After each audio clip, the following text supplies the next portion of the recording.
Hello viewers, welcome to Bharati's creative gardening and cooking.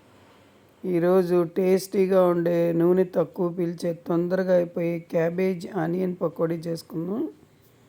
దీనికి చక్కగా cabbage ఇలా సన్నగా తురుముకొని అందులో ఉల్లిపాయ ముక్కలు కూడా పొడుగ్గా కట్ చేసుకుని నేను ఆకుకూర కూడా కలిపాను. మా ఇంట్లో బచ్చల కూర ఏవైనా కలుపుకోవచ్చు. ఉప్పు, కారం, జీలకర్ర, పచ్చిమిర్చి వేసి ఇట్లా కలుపుకోవాలన్నమాట. ఇలా పొడి పొడిగా సరిపడా తడి చూసుకోండి, తడి చూసుకొని కలుపుకోవాలన్నమాట.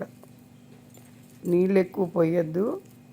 చక్కగా బాణల్లో నూనె పెట్టుకొని చక్కగా ఇలా పొడి పొడిగా వేసుకుంటే క్రిస్పీగా వస్తాయి, చాలా టేస్టీగా ఉంటాయి.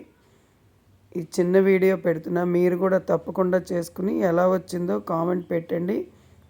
తప్పకుండా నా ఛానల్ లైక్ చేసి సబ్స్క్రైబ్ చేసుకొని చూడండి. ఎంత బాగున్నాయో చూడండి. Thank you for watching. తప్పకుండా సబ్స్క్రైబ్ చేసుకొని చూడండి. ఇంకో వీడియోతో కలుద్దాం.